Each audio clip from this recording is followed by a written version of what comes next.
All right, we are going to talk about Top Gun Maverick.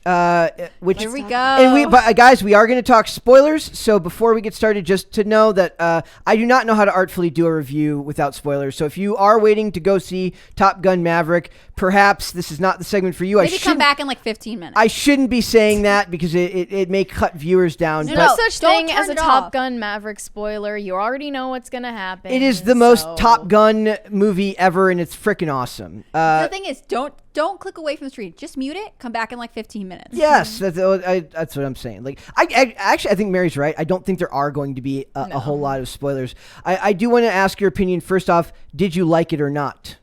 Yes or thumbs up or thumbs down? On the binary, is it a 0 or a 1? I would say it's a 1. Okay. One being positive? Yes. Like you liked it? Yes. We could have just done a thumbs up or a thumbs down there, but sure. We have to bring computer code into it. No. Yeah, I liked it. Which, okay. Hannah Claire was like excited last night. She's like, I've got so much to say. And then she just hits me with the, I liked it. I can't get out of my head when it showed the Mission Impossible trailer that was like, what is it? Is it 7 or 8? Dead Reckoning is, I think that makes it 8. Part 8.1. 7.1 or 8.1, one of the two. Okay, the context here for anyone who's never joined us before. If this is your first pop culture crisis episode. I'm a very open, anti-sequels kind of person. I am against almost every sequel that's produced in the modern age. I think that they're useless, unnecessary.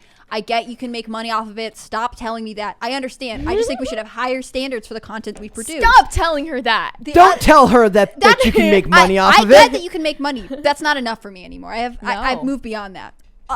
That being said, the second thing that happened, we talked, I don't remember about what movie, but one day early on, I want to say in the 30 episode bracket. Yep. I don't think you're even here yet. We talked about Tom Cruise, and I said, does anyone actually have an opinion at all about Tom Cruise?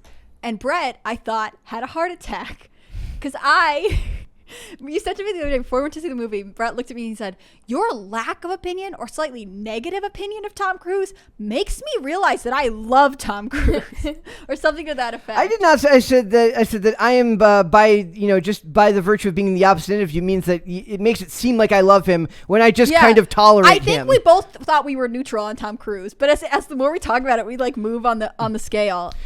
So I was very grateful that you extended the invite and I could come. Yes. I forced my way into going to Top Gun Maverick. And in honor of that occasion, I did in fact watch the original Top Gun beforehand. Did you like that I'm one? not just blindly passing judgment. Mm-hmm. Okay.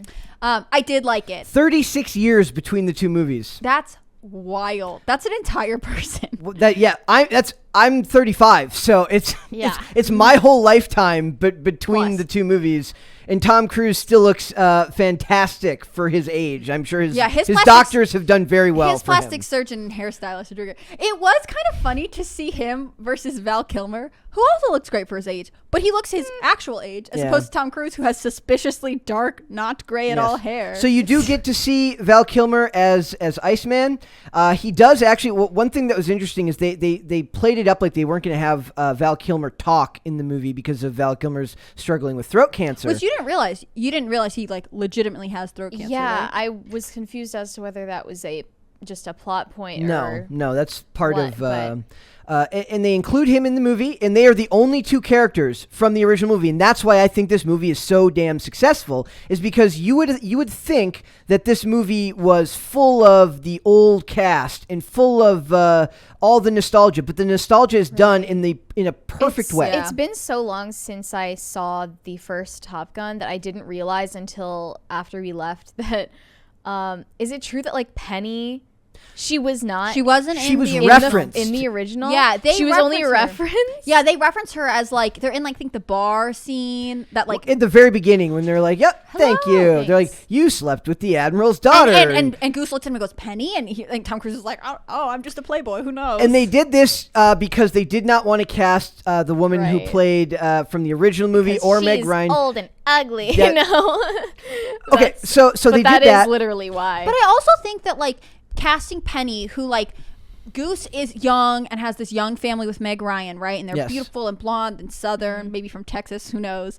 And then having Penny be like Tom Cruise is when I was a young man in the military, like even younger when they get to Top Gun, like his fling, who they allude to having this like on and off again relationship with the for beautiful many years. Jennifer Connelly. It contrasts so much to what Goose had in his family life and therefore did not get to live out. And Tom Cruise kind of had this opportunity and also did not have the timing or the conviction to seize this relationship. I mean, there's a scene I'm just gonna go ahead and get really specific. One of my favorite moments in this movie, and again, it's why, like, if you're gonna make a sequel, I do think it should be done like this. Yes. And again, I am not reversing my opinion on sequels. We're gonna change her mind someday, folks. Absolutely not. Have you seen The Fast and the Furious?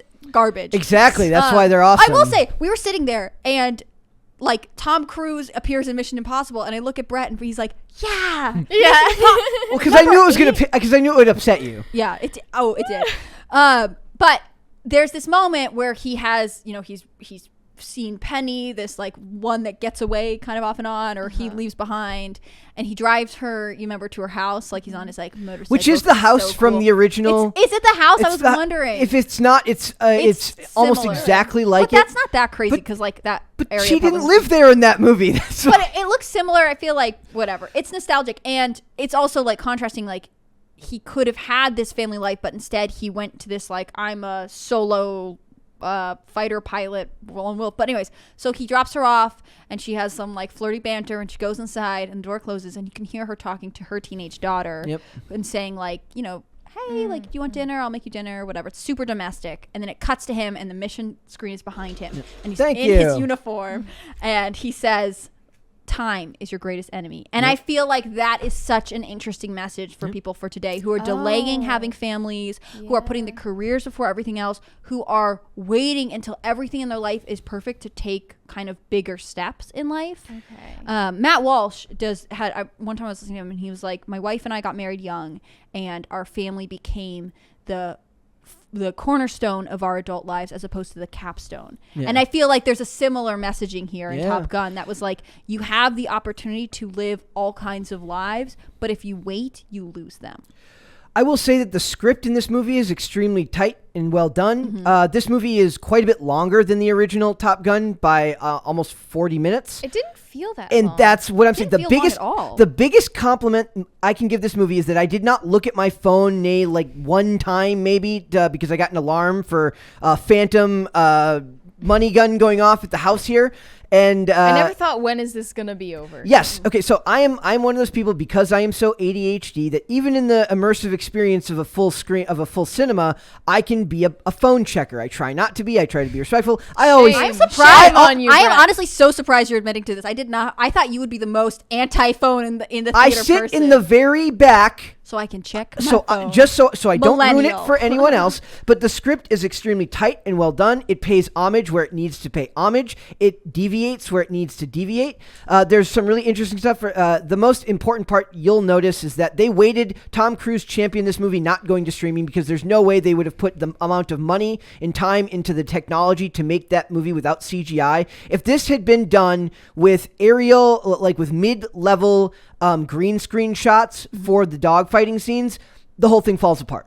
It was fun to see it in the theater, yes. Like on the big screen with the surround. There's a scene where, like, I think it's in the beginning, one of the planes is like rumbling, and you can like feel it in your seat. And like we weren't in like IMAX. We didn't go to the whole movie was shot in IMAX too. It was super cool. So it's worth it almost enough just to go see these aerial scenes that are done in these planes that are absolutely breathtaking. He did have that note at the beginning of before it began. Yes, we got a personal where he message said it was real, but I wasn't sure to what extent he meant that it was like real speed that they were using. The U.S. military loaned them planes for this. Three out of 6 of the, because they need the advertisements. Also because you told me this, Top Gun, the original, was a huge recruiting moment for 500% increase or 5,000% increase but that means in military. All of those people who like maybe they didn't make it to Top Gun, but they're in the military, having like been born in this period of like Reaganism and the 80s and the military, are now at this point in the movie where they're like, no, we love that movie. We have to bring it back. Yes. They are all the people you and I were like, oh, I understand why there are some people who are like, I love Top Gun. Although, Brett, you mentioned it is a little less heavy-handed with like the patriotism. There like is the still American plenty. Flag.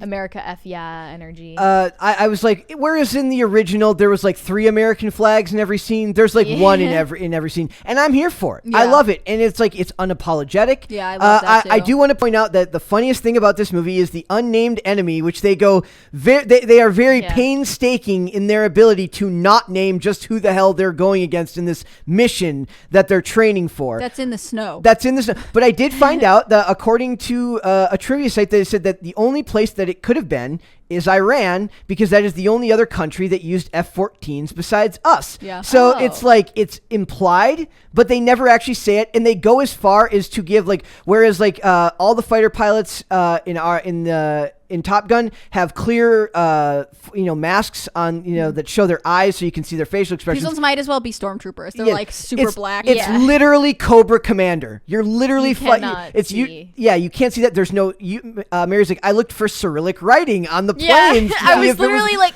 where is it? So it's like so it has it's to like be a Iran. nondescript Slavic enemy, except for the fact that seems actually that way. That's what it is. It's like it's just nondescript bad guy. It's kind of funnier that they would be like, we're gonna pick a plane that would be a different, possibly bad guys military. Yeah. So the point of this movie is, if you're looking for a general synopsis, is that Tom Cruise as Maverick is kind of reaching the end of his career. He never advanced in the military. He stayed a captain this whole time, flying aircraft. In that, if it wasn't for Iceman, he would have who did constantly wingmanning him. Yeah, calling him back from the brink. He became like an admiral. He's not only an admiral. He contrasts Maverick so beautifully. He's like a decorated admiral who people adore and respect.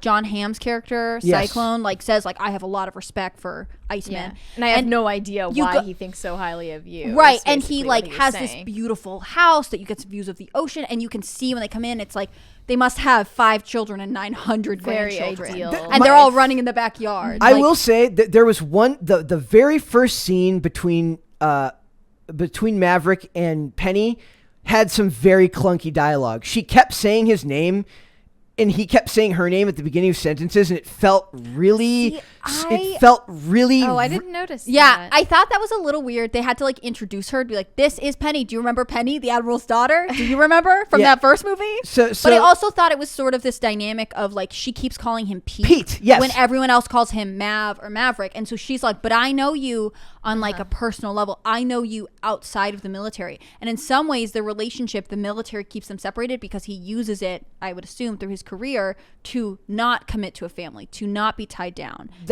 My only complaint was that dialogue felt slightly clunky to me, and some of the dialogue between the new recruits in that first scene when they're in the bar felt like maybe that was shot at the very beginning before they as actors got comfortable with each other. Mm-hmm. I will point out that in a lot of the trivia for this movie, there's a lot of attention paid to how much time all the men spent getting in shape just for the volleyball scene. To mirror that, but it's not volleyball, it's football. This time. It's like dual football where you play offense and defense at the same time. Funny. Which is, they actually tie in beautifully to the movie, saying that it's relevant to how they're planning for this mission. Mm-hmm. And they talk about how basically they shot that scene, and then everyone goes and engorges on donuts and food and beer, and then a week later Tom Cruise is we have to reshoot it. It didn't. Thank you. And then a week later goes by, and they're we have to reshoot it. It didn't come out good enough. Thank you again. I think that was so funny. Also, Tom Cruise is we need to have more shirtless beach scenes because it's not Tom.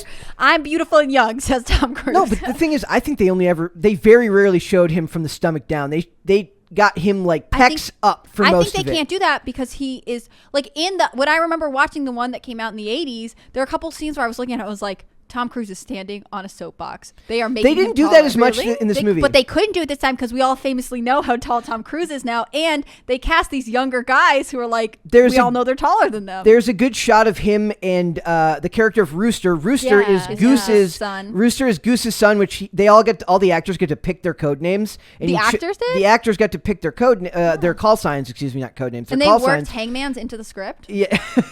So he picked Goose he picked Rooster because it's in the same family as Goose. Mm-hmm. And there's a scene, which, by the way, I don't know if Miles Teller actually looks like the actor. I always forget it's the guy from ER, but I always forget the guy Jeffrey Dean Anderson. No, not Jeffrey Dean Anderson. That's the guy from the guy who plays Goose originally. That's not him. That's somebody else. Have to correct me. That's the guy from MacGyver, I think.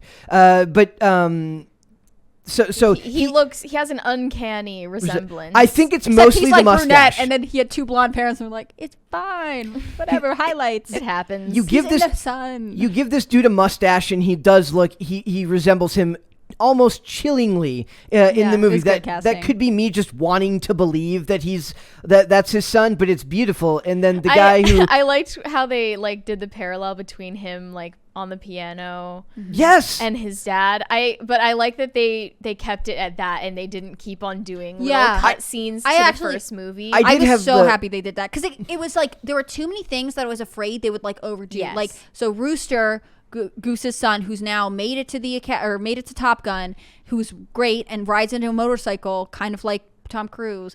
And then they have Hangman, who is sort of the blonde, who was up for the role of Rooster, but they ended up. Well, and he's sort of the Val Kilmer. Yes, they do that. They mirror it. They mirror it in the handshake at the end. The thing about Iceman in the first movie is that he is kind of a jerk, but also he's got a lot of discipline, and he says to Tom Cruise at one point in some scene, he's like, "You lack discipline," or he's very clearly a parallel to Val Kilmer's character, right? But Hangman was much more arrogant to me, and it was interesting to be how are they going to give him his own storyline and redemption? How are we going to make him likable the way we came to like Iceman?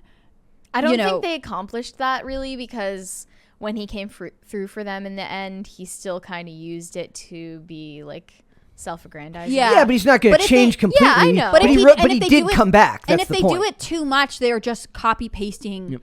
We wanted this movie to be more than just a repeat of Top Gun. It's its own thing, but it beautifully calls back. I do want to call out one thing that I believe that never would have happened, and that's a bunch of Gen Z kids in a bar singing "Great Balls of Fire" on a piano. I'm calling BS. Not going to happen. Well, but to be fair, they were millennials. Not okay. Oh, yes. The Zoomer has spoken. Even a bunch of millennials. Unless it's because as soon as Rooster sits down, the girl character, the female pilot, is like, "Oh, come on, we got to do it." And it made me think oh, does he know the story from his childhood? Oh, your dad used to play "Great Balls of Fire." And that's why he knows that specific song. So everyone who graduated with him is Rooster does this thing. He plays this one song and we all know it, I actually really liked, I don't remember the call sign for this guy, but I think Kane, maybe the guy in the beginning. Yes. Who I don't know if that was his call sign, if that was just that guy. That guy's last name. Yeah. But he says he gives this monologue about how Tom Cruise is of a different kind. They eventually won't even need pilots to fly the planes. That was supposed to be a bigger plot point for this movie. It was supposed to be contrasting drone warfare and pilots I will say there is a certain amount of suspension of disbelief that they could have just used a drone to do this. Yeah. I think part of it is it's 2022. But it's beautiful. I don't care. But dude. It's awesome. Yeah. I'm so glad that wasn't a bigger plot point, because I thought it set up this whole thing of being semi-nostalgic about the past, but also this constant theme of time throughout this movie. That's what I felt the strongest was this guy being you are of a different time. Men like you will not be around forever. Yeah. And it gives me, there's that poem where it says we'll fight as we go into this good night or whatever, and it makes me think about how what he's saying is basically you should, is it a warning or is it a telling Tom Cruise to give up? And either way, Tom Cruise, because he's Tom Cruise, proves himself to be useful. This idea that this generation of this kind of soldier is leaving, that must be a very strange thing to face, especially if you're a career military man. You know what I mean? There was the article about whether this movie echoes Hollywood's past. Is this the echo of a dying form of the industry? I almost brought that article up today, but I'm just not even going to give it the time of day, because it's pass. Just F these people who have that type of opinion. It's just well, I also think that I mean, to be fair, doing all of these remakes and sequels, Top Gun Maverick is no exception to the rule that you can't create new property. I think that's, but you have to pay homage to it when it's done right. Yes, it was done right, but it's still. Okay, Can we get something new? I kind of lied. I Yeah. do have the article here, and I'm gonna at least reference part of it here, and that's why this bothered me. It says when they talk about the fetishization. Uneasy I Echoes? can never say that one. Fetishization of U.S. military might. He raised another key point on the minds of many. Is this movie one of the last gasps of a dying Hollywood empire, or is it the emotionally stirring, viscerally gripping, and proudly old-fashioned storytelling, the latest adrenaline shot that the Hollywood industry so desperately needs? Yes, it is that. It is a callback to a time. First of all, if you want to actually unite people, this movie brings in so much of what people want today, which is diverse casts. There's women in Top Gun. Is it over the top? Is it like half women? No, but I'm guessing half of the women in these programs are not. Half women of the are not people, half. It's not 50-50. Yeah, it's like when they cast women as like Navy SEALs or Delta Force operators. I'm like, that's not a real thing. It just has not happened yet. There has not been a woman that has worked in these industries. So they pay homage, and they have a woman play a very prominent that young fighter pilot plays a very prominent role. Well, there are two female fighter pilots in that class, and then a lot of the women are on board or doing different things. That one Coyote. Phoenix gets the most screen time, and she has a very important arc. As she's the only one who actually crashes a plane in this movie, but then, like a phoenix, rises. I pointed out that to you when we were leaving. Yes, and she flies in the mission at the end. So they do all the things that you need to do in Hollywood to market to modern audiences, but they pay homage to the old one without telling you that the old time was wrong. Yeah, I think it was really good of them that they pointed out he is the old timer without being like, you're not used to the way things are now. That was never like, we have a new world, new rules, whatever. It was not in the context of social issues. Maybe in the context of the military. It's almost maybe like in the context of technology. And yes, it stands in as the argument for that. Well, yeah, and it's in the context of like rules. aging. Like I go back to time. Like they are literally younger and probably stronger than Tom Cruise is. Like he's doing great. He looks fit, but like that's just the way it works. And the same thing with the planes. Like he says like, oh, it's been a while since I've flown like an F-18 or whatever. Yeah. Like older planes he's more experienced on. They will ultimately be more experienced on newer planes than he ever will be, because he will have to retire. I think also that there is a fear in Hollywood of like just overtly patriotic films, and I hate that. And I hate it. I'm against it. I also think that like this idea that like, you know, they selected the nation's best pilots to come do this mission knowing that like it has high risk. Like the idea, they were essentially saying you're gonna die and trying to be very polite about it. It goes against our narrative in popular culture of like you should do things for yourself and get to know yourself, and you need to discover yourself. That's why you should leave marriages, or that's why you shouldn't get married younger. That's why you shouldn't commit to careers, because you're just getting to know yourself. They do not like. And this is for greater common good, and this is for a united front. It's not even about like common good so much as it's being giving part of people a something story about sacrificing for something bigger than other. yourself. Yes. Like the idea that you do this it's almost a little bit different, because I don't know if I buy that that Maverick does it because he's committed to something bigger than he is. I think it's all he knows. Well, I think Maverick's, what we learn about Maverick is that he ultimately feels that like, rather than splitting from the military and like having to make the decisions like, I'm not going to take that mission because I'm married, because I'm having kids, like that maybe Goose would have had to if he had survived. Yep.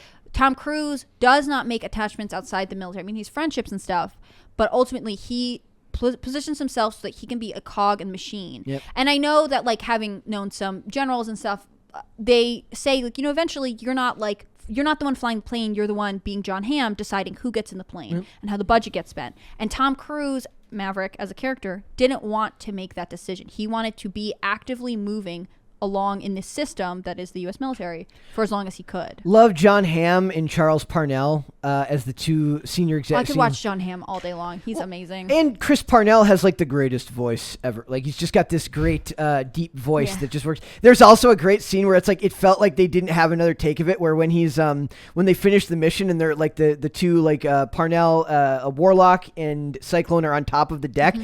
Warlock's like, and Warlock has, and it's really fake looking. Like I don't know why. It's just, I love it though. It hams up the like, America, and I'm here for it. If that was like, you know how they like when they're in their box pilot thing, they like signal to each other. They do different things. If that was supposed to be like an exaggerated pilot, like so you can see me from afar, I'm cheering for you, or if it was just like awkward. Also, they do subvert expectations in a way that does not offend you here. And the fact that you hear Tom Cruise, once he finally kind of settles things with Rooster, he's like, we'll talk about it when we get back. And I just rolled my eyes. I'm like, crap, he's totally going to die. Like, and that's not what happens. Do you think he should have died? I think the cleanest original version of that story was for him to, what? That would just be like a painful movie to but watch. I think that was the cleanest original story, like cut of the story, is that he sacrifices himself for the son of the man who died with him. Also, kind of, it's like he can finally repay this debt he feels like he's been carrying for a long time. And it also means that he does not get to.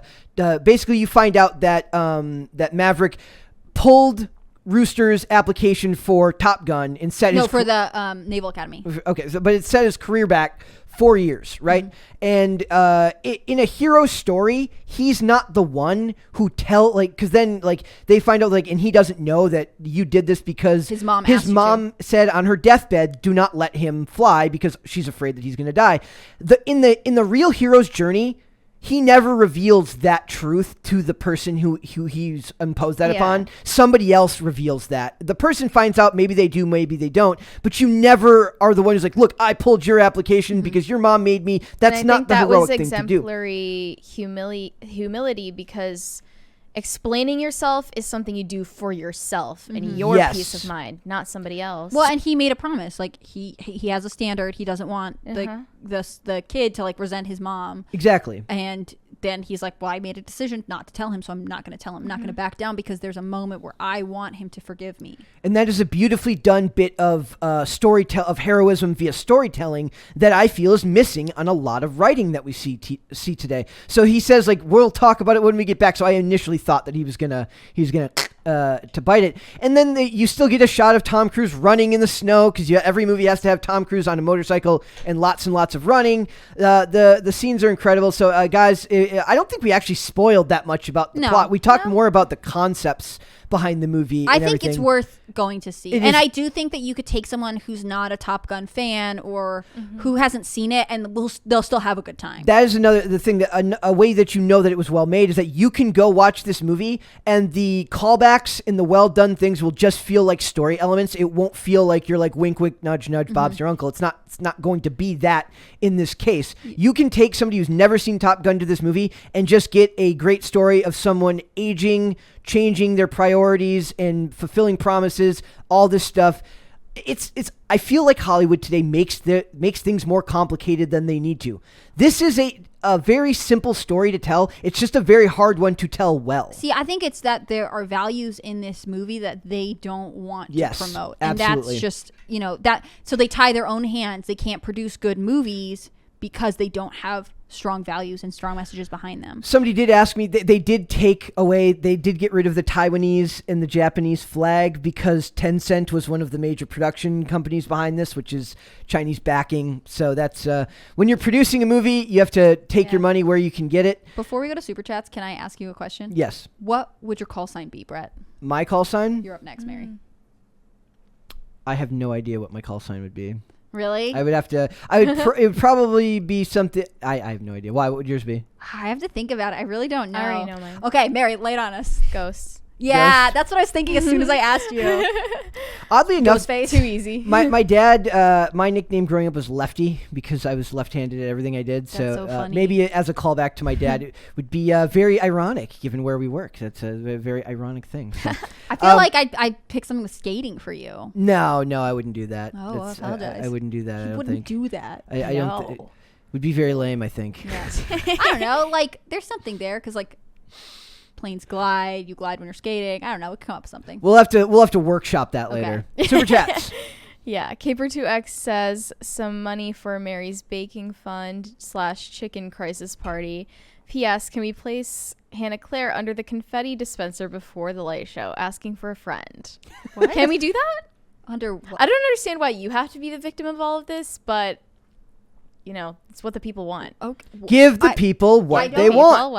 I don't know what confetti we're talking about. Yeah, I don't know what the confetti is. I mean, as long as Hannah Claire doesn't have to clean it up, I guess. Yeah, I'm down. Also, no dunk booth because, again, electrical equipment. Yes. Yeah. Okay, next. Alexandria Oakley says the tech they used to give Val Kilmer his voice back is truly groundbreaking. It's great they were able to include him in this movie because of it. I didn't know they used any technology to give him his voice. He has like a voice box, right? Yeah, but it didn't sound, like I said, I was kind of like weirdly dreading hearing him speak because I knew, because when he does use it in public, it's very rough sounding. Yeah, older versions of this, like, they sound really robotic. But I also knew that, like, Tom Cruise had said, like, I'm not doing this film without him. Which is interesting because they didn't get along on set from the first one. Just like their characters. They didn't get along when they're in Top Gun, and at the end, they so are poetic bestest buddies. It's very poetic. All right, next. Waffles Sensei says sequels can actually be the best movie. A sequel doesn't have to introduce a story like the first or close out a story like the third. It can simply tell a real story in the middle. The Two Towers, Guardians Volume 2, Dark Knight, etc. are examples. I like Dark Knight. And again, I saw Dark Knight is actually one of my favorite movies. And I saw it alone. I saw it before I saw anything else. But generally, I just don't think that that's true in today's standards. I think of how many movies are produced in the 8, 9, 10s, how many random spin-offs of universe we have. Like, they are all essentially poorly written sequels. They make money, but if we're talking about the content of the movies, are you going to really savor watching it? Are you going to walk away with more thoughts and, a better understanding, a more nuanced view of the world because of it? Like, no, I don't think most modern sequels do that. There's also a distinction to be made that there's a fundamental difference in creating a sequel and in creating the middle part of a trilogy, which are not the same things. That's different. If you're going to create a trilogy, the Dark Knight so Dark Knight and also the Lord of the Rings example are both middle pieces of trilogies.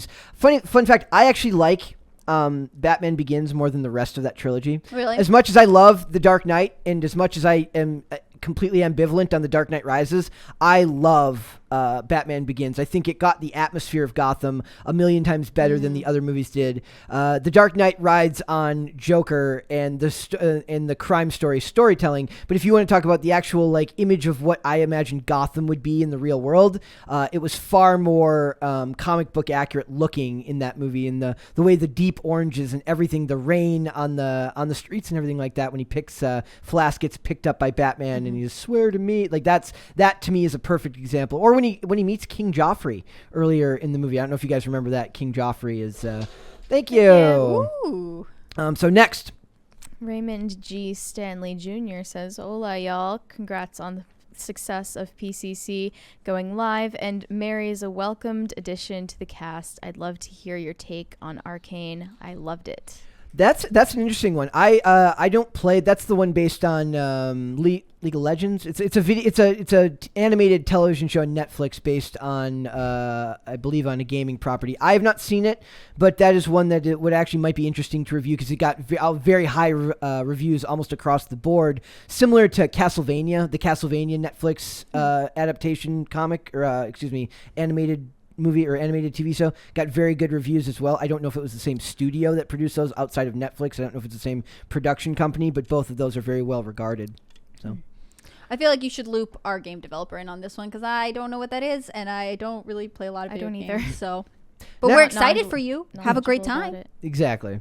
Oh, we got two. KW Brady Sancho sent $5 with no message, and then he sent another $5 with a message saying y'all should bring up how the Dark Towers was ruined in film. Is that the one with Matthew McConaughey? Am I imagining that? That the one with Matthew? I have no idea. I'm somebody want to look that up. Vamp for a second. I apologize. Vamp. Thank you. I apologize. Somebody super chat in and tell me what your recommendations for our call signs are. I would actually really like Someone to know. said Brett should be Jedi. Oh, ooh. Why would it be Jedi? You don't even like Star Wars. I don't. Yeah, I don't care. I mean, I don't dislike Star Wars. All-knowing. We're gonna be actually. That is a perfect Someone comment. Said Hannah Claire Banana Bear.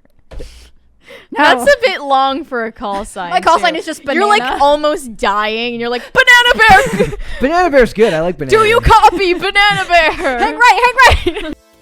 Thanks for watching this clip, guys. If you want to see full episodes or follow us on social media, links are in the description below. Bye.